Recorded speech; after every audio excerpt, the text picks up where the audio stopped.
Fibre కార్యక్రమంలో ప్రధాని మోడీ మాట్లాడుతున్నారు. లైవ్ లో చూద్దాం.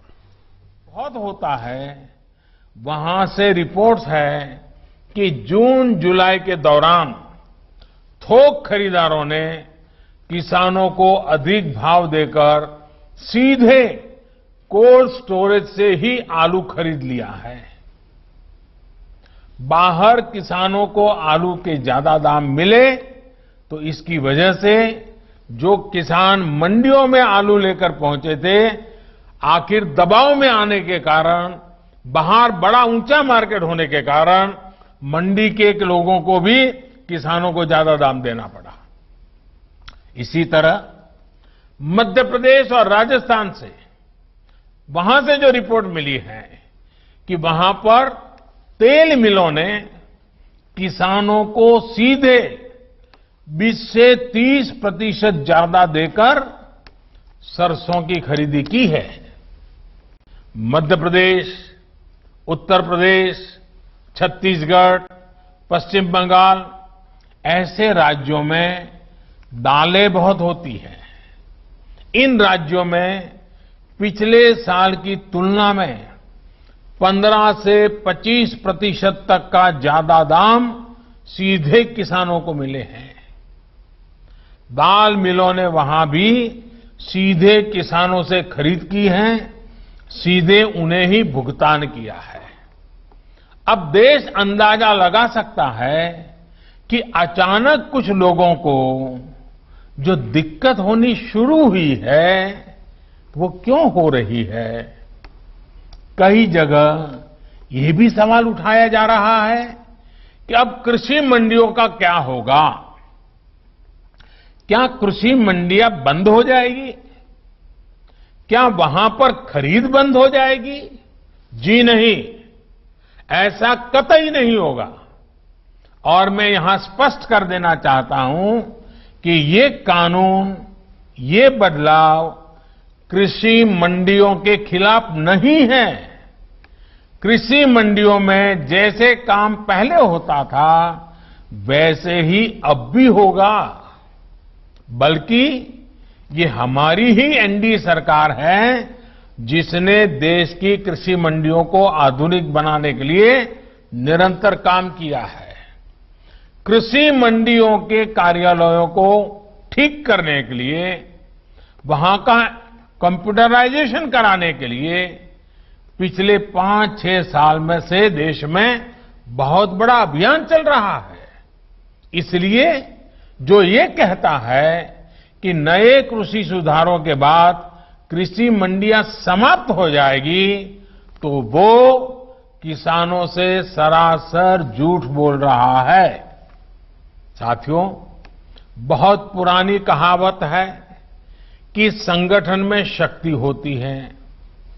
कृषि सुधार से जुड़ा दूसरा कानून इसी से प्रेरित है। आज हमारे यहां 85% से ज्यादा किसान ऐसे हैं जो बहुत थोड़ी सी जमीन उनके पास है। किसी के पास 1 एकड़, किसी के पास 2 एकड़, किसी के पास 1 हेक्टेयर, किसी के पास 2 हेक्टेयर, सब छोटे किसान हैं। छोटी सी जमीन पर खेती करके अपना गुजारा करता है। इस वजह से इनका खर्च भी बढ़ जाता है और उन्हें अपनी थोड़ी सी उपज बेचने पर सही कीमत भी नहीं मिलती है। लेकिन जब किसी क्षेत्र के ऐसे किसान अगर एक संगठन बनाकर यही काम करते हैं तो उनका खर्च भी कम होता है और सही कीमत भी सुनिश्चित होती है। बाहर से आए खरीदार इन संगठनों से बाकायदा समझौता करके सीधे उनकी उपज खरीद सकते हैं। ऐसे में किसानों के हितों की रक्षा के लिए ही दूसरा कानून बनाया गया है। एक ऐसा अनोखा कानून है जहां किसान के ऊपर कोई बंधन नहीं होगा। किसान के खेत की सुरक्षा, उसकी जमीन की मालिकी की सुरक्षा, किसान को अच्छे बीज, किसान को अच्छी खाद, सभी की जिम्मेदारी जो किसान के साथ कॉन्ट्रैक्ट करेगा उस खरीदार की होगी। किसान से जो समझौता करेगा उस समझौता करने वाले की होगी। साथियों, इन सुधारों से कृषि में निवेश बढ़ेगा, किसानों को आधुनिक टेक्नोलॉजी मिलेगी, किसानों के उत्पाद और आसानी से अंतर्राष्ट्रीय बाजार में पहुंचेंगे। मुझे बताया गया है कि यहां बिहार में हाल ही में 5 कृषि उत्पादक संघों ने मिलकर चावल बेचने वाली एक बहुत मशहूर कंपनी के साथ एक समझौता किया है।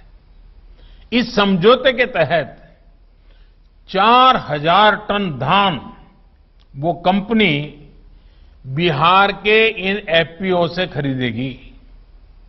अब इन एफपीओ से जुड़े किसानों को मंडी नहीं जाना पड़ेगा। उनकी उपज अब सीधे नेशनल और इंटरनेशनल मार्केट में पहुंचेगी। साफ है कि इन सुधारों के बाद खेती से जुड़े बहुत सारे छोटे बड़े उद्योगों के लिए बहुत बड़ा मार्ग खुलेगा।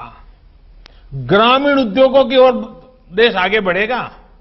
मैं आपको एक और उदाहरण देता हूं। मान लीजिए कोई नौजवान एग्रीकल्चर सेक्टर में कोई स्टार्टअप शुरू करना चाहता है। वो चिप्स की फैक्ट्री ही खोलना चाहता है। अभी तक ज्यादातर जगह होता यह था कि पहले उसे मंडी में जाकर आलू खरीदने होते थे, फिर वो अपना काम शुरू कर पाता था। लेकिन अब वो नौजवान जो नए नए सपने लेकर के आया है, वो सीधे गांव के किसान के पास जाकर उससे आलू के लिए समझौता कर सकेगा। वो किसान को बताएगा कि मुझे इस क्वालिटी का आलू चाहिए, इतना आलू चाहिए। वो किसान को अच्छी क्वालिटी के आलू पैदा करने में हर तरह की तकनीकी सहायता भी करेगा। साथियों, इस तरह के समझौतों का एक और पहलू है। आपने देखा होगा कि जहां डेयरी होती है, वहां आसपास के पशुपालकों को दूध बेचने में आसानी तो होती है। डेयरियां भी पशुपालकों का, उनके पशुओं का ध्यान रखती है। पशुओं का सही समय पर टीकाकरण हो, उनके लिए सही तरह के शेड बने, पशुओं को अच्छा आहार मिले, पशु बीमार हो जाए तो उनका डॉक्टर पहुंच जाए। और मैं तो गुजरात में रहा हूं, मैंने देखा है डेयरी कैसे पशुओं को संभालती हैं। बड़ी डेयरी दूध उत्पादक उन तक जाकर के किसानों की मदद करती है और इन